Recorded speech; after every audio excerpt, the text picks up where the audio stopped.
बिस्मिल्लाहिर्रहमानिर्रहीम। I am Syed Numan Shah from Baghazat Kashmir. आज हम बात करेंगे कास्ट ऑफ गुड सोल्ड के बारे में कि कास्ट ऑफ गुड सोल्ड हम कैसे फाइंड करते हैं, इसकी क्या स्टेटमेंट है, इसके लिए क्या चीज़ें रिक्वायर्ड होती हैं और कौन सा प्रोफार्मा है जिसकी मदद से हम cost of good sold find करते हैं। और उसके बाद इनकम स्टेटमेंट के बारे में फाइंड करेंगे जिसमें हम ग्रॉस प्रॉफिट और नेट प्रॉफिट या नेट लॉस फाइंड करेंगे।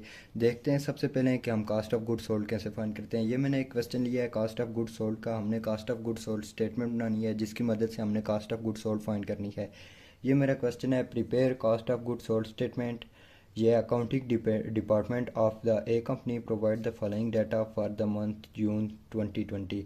ये एक अकाउंटिंग डिपार्टमेंट है, ए कंपनी प्रोवाइड कर रही है डाटा 2020 को। सबसे पहले उसके परचेजेज जो मटेरियल ख़रीदा है वो 36,000 का है। उसके बाद डायरेक्ट लेबर कास्ट जो उसके ऊपर आई है वो 15,000 की है। उसके बाद FOH फैक्ट्री ओवरहेड जो 2/3 ऑफ डायरेक्ट लेबर है। उसके बाद ओपनिंग इन्वेंट्री ऑफ मटेरियल जो उसके पास थी 85,000 की है। एंडिंग इन्वेंट्री ऑफ मटेरियल 8,000 की है। Opening work in process inventory जो उसके पास 15,000 है। Ending work in process inventory 8,000 है। और ओपनिंग फिनिश गुड्स इन्वेंट्री 10,200 है। और एंडिंग फिनिश गुड्स इन्वेंट्री 7,000 है। उसके बाद हमारे पास क्या चाहिए, हमें रिक्वायर्ड क्या करना है, prepare cost of good sold statement जिसकी मदद से हम cost of good sold find करेंगे। चलते हैं क्वेश्चन की तरफ कि हमने कैसे बनानी है। सबसे पहले आपने जो इसका प्रोफार्मा है वो देख लेना है। सबसे पहले जो कंपनी है उसका नाम आप टॉप पे लिख लें। जैसे यहाँ पे ए कंपनी लिख लेते हैं, ए कंपनी इस तरह से आपने लिख लेना है जो भी कंपनी होगी। उसके बाद हमने बनाना क्या है, cost of good sold statement बनानी है। तो आपने ऊपर हेडिंग दे देनी है जिस तरह जर्नल में देते थे, प्रॉफिट एंड लॉस अकाउंट में देते थे, cost of goods sold statement.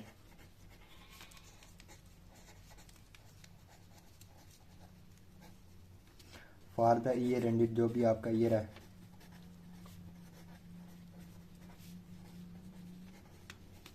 For the year ended June है तो 31 जून को एंड हो रहा है तो 31 जून 2020। यह आपने इस तरह से हेडिंग का टाइटल दे देना है जो हमने cost of goods sold statement बनानी है। इसको आपने अंडरलाइन कर लेना है, यहाँ पे मैं जैसे कर लेता हूँ। इस तरह से आपने अंडरलाइन कर देना है। आपके पास cost of goods sold statement हमने बनानी है।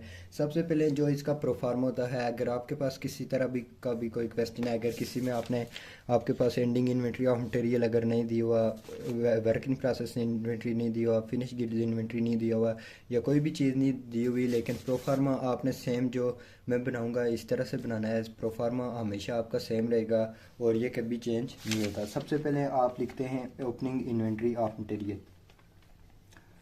ओपनिंग इन्वेंट्री ऑफ मटेरियल ये प्रोफार्मा है इसका, इसी की मदद से हम क्वेश्चन सॉल्व करेंगे। Opening inventory of material, opening inventory of material हमारे पास कितना है, 85,000 है तो 85,000 आपने लिख लेना है इस तरह से। उसके बाद जो इसका प्रोफार्मा है उसमें दूसरे नंबर पे क्या करते हैं, ऐड परचेजेस करते हैं। ऐड प्लस परचेजेस आपने लिख लेना है, ऐड परचेजेस। जो हमारे पास ये परचेजेज होती हैं उसको ओपनिंग इन्वेंट्री ऑफ मटेरियल में प्लस करते हैं। ये हमारा प्रोफार्मा है। और परचेज हमारे पास क्या है, 36,000 को हम प्लस करेंगे लेकिन तो हमारे पास क्या आ जाएगा, material available for used. Material available for use, ये इसका सेम फार्मूला लेगा, मटेरियल अवेलेबल फॉर यूज्ड। ठीक है, ये हमारे पास इनको प्लस किया तो हमारे पास क्या आ जाएगा, 1,21,000। ये हमारा मटेरियल अवेलेबल फॉर यूज़ हो गया। इसमें से हमने लेस क्या करना है, less ending inventory of material, less ending inventory of material, less ending inventory of material हम इसमें से लेस करेंगे। वो हमारे पास कितना है, एंडिंग इन्वेंट्री ऑफ मटेरियल 8,000 है तो 8,000 आपने लिख लेंगे। 8,000 हम लेस करेंगे तो हमारे पास क्या आ जाएगा, मटेरियल यूज्ड आ जाएगा। Material is equal to material used, इसके पीछे आप इज इक्वल टू का साइन डाल दें इस तरह से। मटेरियल यूज्ड हमारा इसमें से लेस किया तो 1,13,000 आ जाएगा। यह आ जाए हमारा मटेरियल यूज्ड। उसके बाद आपने इसमें क्या करना है, इसमें आपने डायरेक्ट लेबर और FOH को ऐड कर देना है। डायरेक्ट लेबर हमारे पास किधर है, डायरेक्ट लेबर यह है, तो आपने इसमें से दोनों को ऐड कर देना है। ऐड लिख ले, add direct labour, add direct labour. Direct labour हमारे पास क्या है, 15,000 है, 15,000। और हमारे पास FOH भी इसमें ऐड करके आप इनर कॉलम में ऐड करके आप आउटर में इनको फुल ऐड कर सकते हैं, और ये आप दोनों को बाहर आउटर में ही ऐड कर सकते हैं। तो मैं यहाँ पे कर लेता हूँ, FOH लिख लेता हूँ, फैक्ट्री ओवरहेड। फैक्ट्री ओवरहेड हमारे पास क्या है, 2/3 ऑफ डायरेक्ट लेबर है। 2/3 आपने कैसे निकालना है, डायरेक्ट लेबर 15,000 है, 15,000 का मल्टीप्लाई बाई 2/3 कर देना है। ये क्या आ जाएगा, 40,000 डिवाइडेड बाई 3, तो ये आ जाएगा 10,000। इनको आप इनर में प्लस करके आउटर में आप लिख लें 15 और 10, हमारे पास क्या हो जाएगा 25 आ जाएगा। तो ये हमने 25 यहाँ पे लिखा। इनको आप आउटर में या इन इकट्ठे ऐड करके इनर में आउटर में लिख सकते हैं, या दोनों को डायरेक्ट आउटर में लिख लें। तो ये हमारे पास क्या आ जाएगा, total factory cost is equal to total factory cost is equal to total factory cost. अब आ जाएगा हमारे पास टोटल फैक्ट्री कास्ट हमारे पास क्या आ जाएगा, 1,38,000। ये आ गया हमारे पास टोटल फैक्ट्री कास्ट। इसके बाद आपने क्या करना है, इसमें work in process inventory add करना है। कौन सी, ओपनिंग हमेशा ऐड करते हैं और एंडिंग लेस करते हैं। Add opening work in process inventory करना है, तो add opening work in process inventory, process inventory.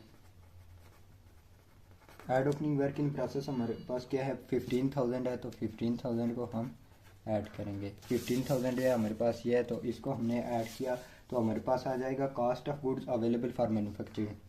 Cost of goods, ये चीज़ें, ये प्रोफार्मा आपको याद रखना पड़ेगा, जिसकी मदद से आप ये क्वेश्चन सॉल्व करेंगे। Cost of goods available for manufacturing,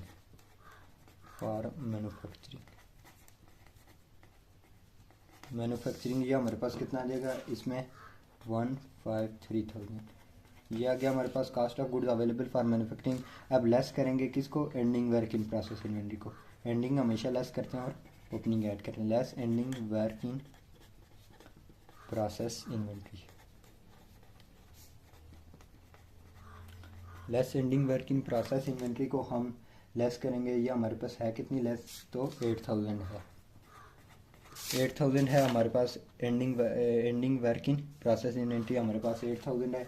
तो इसके लेस करेंगे तो हमारे पास क्या आ जाएगा, cost of goods manufactured. Sorry वो वीडियो कट गई थी, तो हम उसी से आगे नेक्स्ट स्टार्ट कर लेते हैं, जो हमने फाइंड किया था cost of goods manufactured. Cost of goods manufacture हमारे पास 1,45,000 आया है। ये हमने क्या किया, cost of goods available for manufacturing से less ending work in process inventory को लेस किया था, तो ये हमारे पास कॉस्ट ऑफ गुड्स मैन्युफैक्चर्ड आया। इसमें आपने opening finish goods inventory add की। Add opening finish goods inventory 10,200 थी, इसको ऐड किया तो हमारे पास आ गया cost of goods available for sale. ये हमने 1,55,200 हो गया, इसमें कॉस्ट ऑफ गुड्स मैन्युफैक्चर में इसको ऐड किया। तो इसमें से अब हमने लेस किया एंडिंग फिनिश गुड्स इन्वेंट्री 7,000, तो हमारे पास आ गया कॉस्ट ऑफ गुड्स सोल्ड 1,48,200। ये हमने फाइंड किया। आपने एक बात देखी होगी कि जो भी ओपनिंग हैं, opening work in process inventory है, ओपनिंग इन्वेंट्री ऑफ मटेरियल है, ओपनिंग फिनिश गुड्स इन्वेंट्री है, उन सब को हमने ऐड किया हुआ और एंडिंग को हमने लेस किया हुआ है। आपके पास इस तरह से कोई भी क्वेश्चन हो, आपने सेम इसी प्रोफार्मे की मदद से करना है। आपके पास अगर कोई भी चीज़ इनमें से गिवन नहीं है तो उसको आपने इसी प्रोफार्मे की मदद से फाइंड करना है। इसका एक रिवर्स मेथड भी होता है। अगर आपके पास कॉस्ट ऑफ गुड्स सोल्ड दी हो, अगर आपके पास इनमें से कोई चीज़ नहीं दी हुई, तो आपने रिवर्स मेथड में जो चीज़ लेस हो रही है रिवर्स में उसको बस प्लस करते जाएंगे, तो आपके पास सेम यही क्वेश्चन फाइंड होते जाएगा। प्रोफार्मा इसका बिल्कुल सेम होता है, कभी चेंज नहीं होता। ये जो cost of goods sold find किया है, इसको अब हम इनकम स्टेटमेंट में सेल में से लेस करेंगे, ग्रॉस प्रॉफिट फाइंड हो जाएगा, और उसमें से एक्सपेंसेस को लेस करेंगे, और अदर जो भी अलग इनकम है उनको हम ऐड करेंगे और टैक्सेस को लेस करेंगे, तो हमारे पास नेट प्रॉफिट या नेट लॉस फाइंड हो जाएगा। वीडियो शुरू कुछ सेंटर में कट गई थी, तो ये कॉस्ट ऑफ गुड मैन्युफैक्चर हमने आगे दोबारा से की है। तो मिलते हैं नेक्स्ट वीडियो में इनकम स्टेटमेंट्स के साथ, तब तक के लिए अल्लाह हाफिज़।